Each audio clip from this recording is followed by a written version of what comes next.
was in the Peanut Butter Falcon. Is this the part where the music comes in? Yeah. I did of the week. Twiddle fingers. Movie of the week. Movie. Yeah, so this is actually the first movie that we've done that I didn't rewatch because I did just watch it for the first time a few months ago. So it's pretty fresh in my brain. What do you just watched it, right, Josh? Yeah, I watched it for the first time, yeah. Okay, what were your thoughts coming in? What were your thoughts coming into it? What did you expect from it? I didn't really know what to expect. I really didn't. I had seen a trailer, and I'm like, I think I know what kind of movie this is. I think I've seen this before. And then I watched it, and I like it. I do have some issues, but the pros far outweigh the cons in most cases. Like the relationship between Zach and Tyler, I think was portrayed great. I mean, with the way, just the start of the movie where he has the old lady like pretend to choke and he runs and he gets taken out, and I'm like, oh, so this is okay. So it's comedy. Okay, so we're gonna go in with that plus the heart. And then when he squeezes, even the relationship with Zach and the old man from the nursing home, like Carl. who is that old man? Who is he? Oh, he oh looks my God. so familiar. I know he's been in a ton of stuff. Like, I feel like I know. I should have Googled it. I don't know why I did it. But, you know, the sad part is I actually had it, and I'm gonna do it right now. Hold on, because right. I absolutely have to, because I forget his name, and he's been. I know I've seen him before. He's been in a lot of things. Bruce Dern. Bruce Dern. So who's Bruce Dern? Bruce. He was in The Burbs, Silent Running, The Cowboys, The Driver, Freaks, Nebraska, Family Plot. I mean, he's just one of those guys he's been kind around pops up randomly. and you see him.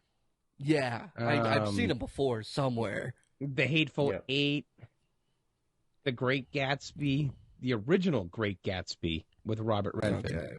Yeah, he's old. Yeah, so I mean, Hang 'em High, Once Upon a Time in Hollywood. Yeah, he's been in just a ton of stuff. He's one of those faces, like you see him all the time. You're like, I know that guy. I know this guy. Yeah. But yeah, the relationship with them, I thought that stuff was really good. And then there's the humor. There's some parts in this that are so like when they meet Jasper, the blind guy. Like that part is so random. It's so random. But are you like, God-fearing? fine. Yeah. You black or white, and they just like freeze, silent, bucks off a shot. I'm like, you gotta be, or when they almost die with the boat coming.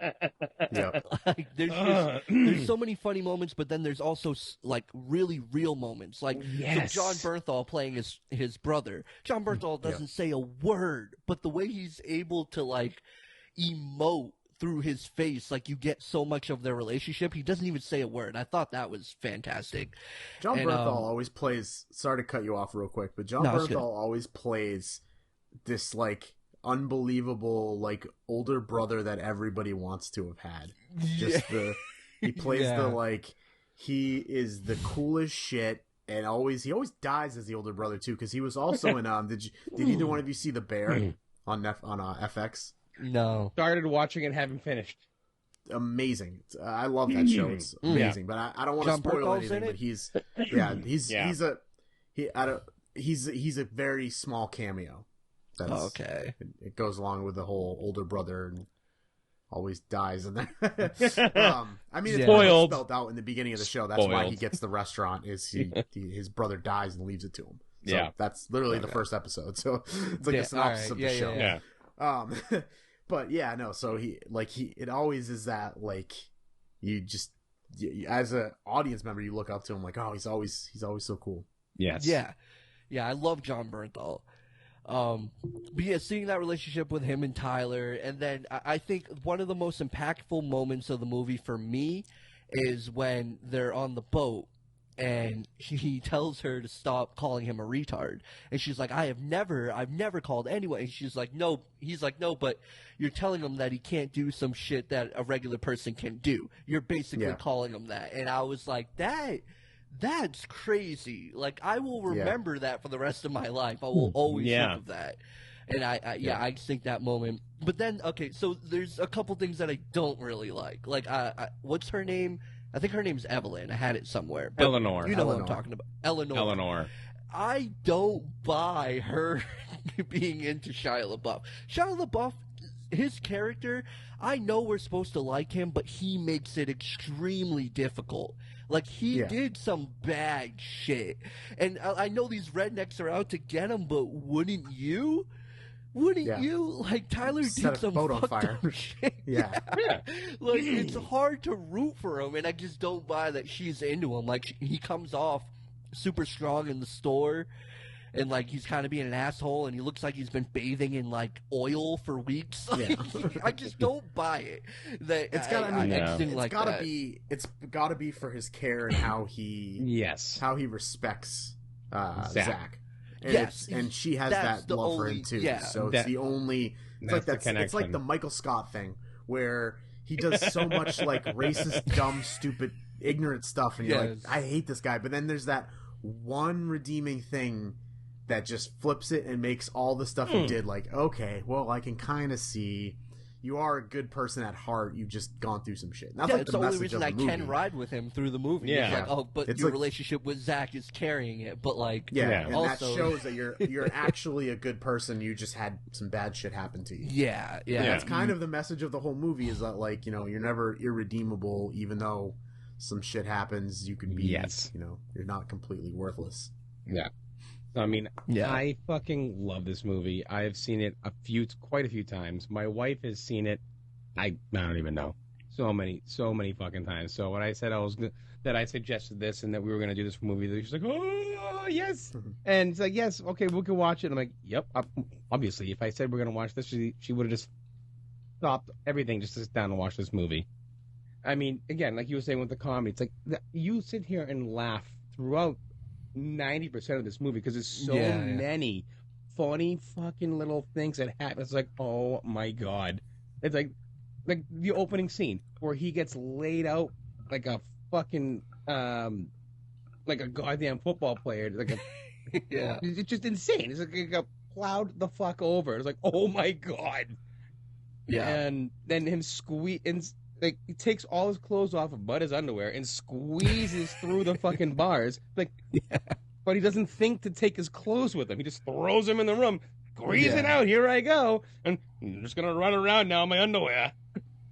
But it's just you can't help but laugh. But then you see Tyler, and then they meet, and it's like, no, we're not doing this. And then it's like he comes back because he's trying to avoid the shit going on. And then there's the initial the click, the connection. Like, no, you're not going to do that. He can't swim. And then he gets up there and lays the fuck out of a fucking 8-year-old. Oh my 12-year-old. God, that was so funny. Yeah. He laid that kid out. You see that kid later, and he's got a black eye. I was like, oh my. You're a grown-ass adult, and you just knock the shit out of a fucking 13-year-old. What did you guys think? What did you guys think of the part where when they're wrestling and he picks the guy up and throws him? The atomic throw. It was a little much, but I feel the same way. It lost me. He threw me out. I was like, a little bit. Because we didn't get anything like that. Like, that's just not real. That's fantasy. You know what I mean? We didn't get anything like that before that. I was okay with like. Now I wonder if there's like a. Is this based on a book? Do you know? I feel like this movie. I feel like this movie's based on a book, but if it was, it's his creation based on the guy who plays Zach. It's his like some of his own experiences, I guess. Oh, okay. So that's pretty interesting. I mean, I wonder if that's like an amalgamation of like not meant to be taking like he literally did it, but more of like him just doing it was like overcoming all his fears and stuff. I wonder if it's meant to be like a literal thing come to life on screen, because it was very out of nowhere, like, oh wow. Yeah. Okay. I mean, we know he's strong the whole time. Like they make a point to show that he's like super super strong because he has that R strength. But yeah. Yeah, and then it was that. So yeah, I think the ending kind of fell a little shorter than the rest of the movie for me because that and the whole like, did he die fake out? I didn't like that either because I feel like if you're gonna do it, do it. Because when I thought he was dead, I was like, oh, this movie just became. This movie got some guts. They went up and him dying in it, much like we talked about I Am Legend, that reboot last week. Yeah, if they had the balls to actually kill Shia LaBeouf's character, I would have been like, holy crap, like that. What a powerful end to this movie. But so especially the scene where you see her break down, like the doctor comes out and talks to her, and she starts crying. Then it does a close up to Zach. I'm like, oh, he's gone. And all the emotion that I was going through, but then he's alive, and I'm like, "What are you, Marvel?" It's kind of like, a cheap. It's a kind of a cheap. I was kind of upset by that, but I actually like the fact that they didn't kill. I like that. I actually enjoyed that ending. It made it that much better for me. And same thing with my wife, my brother, and so my brother watched this movie with his friend recently as well, and he said the movie was fantastic. He hated the ending because they killed him.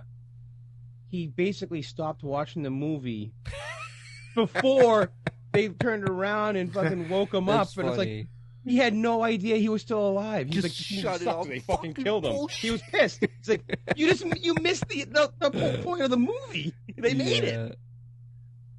But, and see, I like that. I just wish they didn't do the fake out. Like, I just do either or. Either kill him or do it like they made it. Maybe he got messed up and goes to the hospital, but don't try to make me think he died. Yeah, show me what he looked like, because he looked fucked up. Show me that, and I'll have that awe factor still, not the same kind, but you can still go with that and they make it. I think it would have been fine. I think it was more just to bring you in. It was a very, 90s cheap trick to give an extra emotional bump at the end of the movie that it didn't need. Like, I hate when they do that. Like, don't do the... Like, none of us like death fake-outs anymore. Like, no, it's so annoying. I mean, you can do it, but it's very tough to do it right. If in, like, a good right. way. There are ways you can do a fake-out death, but it has to be done extremely well. Like when they do the double fake out where it's like you think one person dies and it's actually the other person that died and you're like, oh shit, I thought it was the other person. Like, but my brother, I mean, I will give the credit to this because this was his complete analogy or his comparison. So shout out to my brother Matt Toke.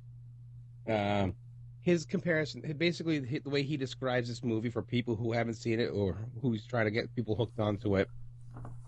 It's Forrest Gump meets Huckleberry Finn. Yes, very much. Yep. Yeah, I get that. 100%. Yeah. I got that vibe of the Forrest Gump. The only thing being like they didn't... It's more Huckleberry Finn than Forrest Gump, I think. But you can see the comparisons. Or Of Mice and Men and Huckleberry Finn. Kind of. Yeah. Yeah, that kind of. I would say not Forrest Gump only because there's no real, like... But yeah. There's no time jumps or anything like that. There's no, like, different things that happen. It's kind of like three... separate incidences. Yeah. But the early stage I could see, being like a trying to explain this movie is kind of wild. Like, you have this guy who runs into this Down syndrome guy who escaped from a nursing home, and he's going to help him get to wrestling school because he's on his way to Florida because he was stealing crabs, and then he just set the bitch on fire. So they run into each other, and they're on a boat, and they're eating peanut butter and fish, and he's the Peanut Butter Falcon, and this movie sounds so dumb, but then look what we got. Good. It is very well done. Like I said, I do have some issues with it, but overall, it is a great film. And Shia LaBeouf, man, he has the chops, in my opinion, to be like a Leonardo DiCaprio. Yes. I really feel that way. I think he's incredible. Just he's got to keep his headspace in the right area. Yes. Yeah. That's the main thing. And I get it. He just can't do it. Seems to be doing all right now. He actually, he was a guest star. John Bernthal has like a podcast, and he had Shia LaBeouf on as a guest, and I highly recommend you guys watch it if you haven't. The conversation that they have, and Shia LaBeouf explains some of the hard things that he was going through in his life, and it really puts everything into perspective, and I really respect Shia LaBeouf after watching that. I really do feel like he's trying to turn his life around, and I mean, he's got the talent. He really does. But I highly recommend you guys check that out. It's really good. Yeah, I'll have to look it up. That looks good. All right. Oh, hey, look at you. You made it to the end of the video. Well, if you like what you saw, be sure to hit that like button. Also, hit that subscribe button. Should be over here, I hope. Also, check out some of the other videos we have on the channel right over here. Do it. Click the video. Click the video. Dude.